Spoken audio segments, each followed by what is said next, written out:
দফায় দফায় গাঁজা বিরোধী অভিযানে অব্যাহত কলমচৌড়া থানা পুলিশের।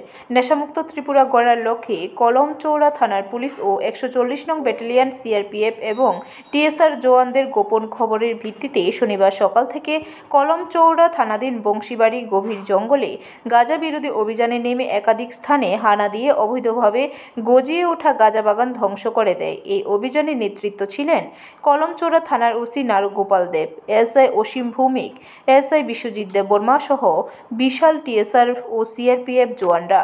পুলিশ সূত্রে খবর, অবৈধভাবে গজিয়ে ওঠা গাঁজা বাগান রাখা যাবে না। যদিও গজিয়ে ওঠা গাঁজা গাছগুলি ফুল আসার ঠিক প্রাক মুহূর্তে ও পুলিশ অভিযান চালিয়ে যাবে।